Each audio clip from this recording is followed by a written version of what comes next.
Hey YouTube, this is gonna be my preview video for the Game of Thrones Season 6, Episode 4. I'll have a link in the description for the promo clip. Go check it out. So spoiler alert for everything happened so far, and here we go. The official title of Episode 4 is Book of the Stranger. The title is both intriguing and confusing. It is hard to figure out what could it mean for the episode. Tyrion, Sam, and the Little Princess are some of the characters comes to my mind when I hear the words books, because these are some of the characters who read a lot on the show.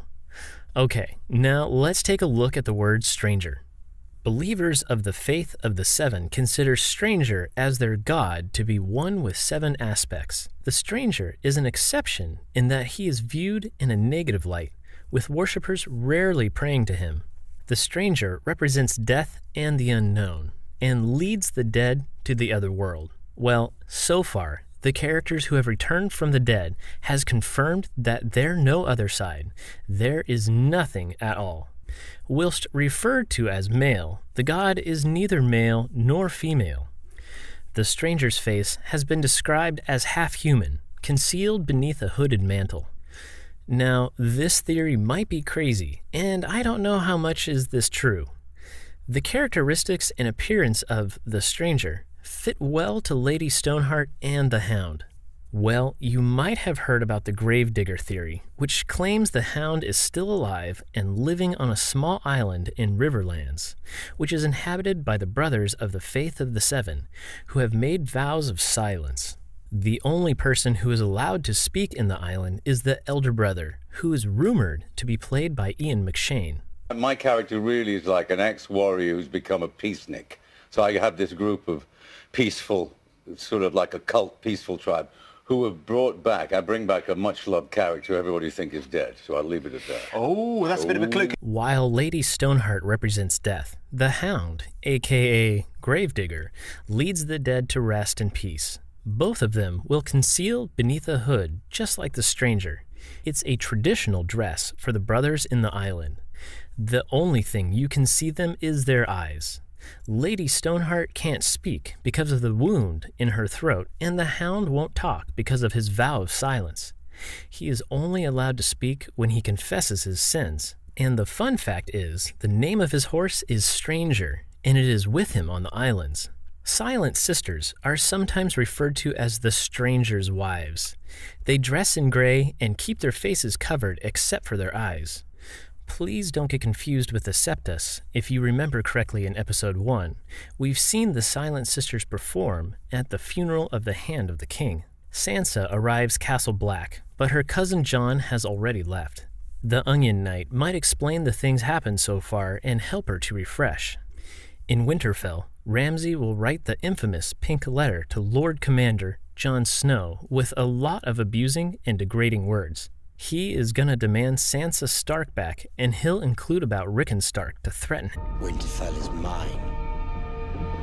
Come and see. Littlefinger got a message that Sansa has escaped Winterfell, and he knows that she won't safe with the Boltons after her. I don't understand why he says all this to Little Robin. Has the training really improved him? Anyway, Littlefinger will march to the north with the army of the Vale. Theon arrives Iron Islands, and his sister is not happy to see him again, because things didn't go well last time. She tried to save him from Ramsay, but he refused to go with her, assuming the rescue mission might be one of Ramsay's tricks to torture him again. She is still not ready to forgive him. In King's Landing, Margaery has confessed her sins. In the teaser, she confronts Loras Tyrell. The High Sparrow told that she will be allowed to see her brother only after she confessed. Cersei tries to use this chance to work with the Tyrells. She threatens that Margaery will repent her sins before the city like she did. The Tyrells don't want it to happen, so Jaime, Lord Tyrell, and hundreds of soldiers rally against the High Sparrow to release the Queen. The religious old man is so brilliant that he'll present Margaery as a converted woman and the king as a follower of the Faith of the Seven. Keeping the king and queen under his control gives him more advantage. He can easily manipulate them according to his wish. In Meereen, Tyrion meets the former slave masters. They ask, when will Dany return? Which he replies, soon. The synopsis says, Tyrion strikes a deal. It could be an agreement with the Masters regarding peace, but definitely it is gonna anger the Sons of the Harpy. We can expect a massacre anytime soon. In Vice Dothrak, the Khals have summoned. They will decide whether Dany is going to stay with the Dosh Khaleen or not. Filming news speculates that she'll be forced to marry one of them, but actually it is against their tradition. Anyway, Daario and Jorah have figured it out. The Dothraki has taken Dany to the Dosh Khaleen, so they will try to rescue her. In the teaser, you can see Jorah fighting a Dothraki warrior. However, Drogon will show up to save his mother. With all Khalisah have summoned, it is an advantage for Dany. With the help of Drogon, she can bring them under her command. I've posted a separate video about Drogon fulfilling the stallion who mounts the world prophecy.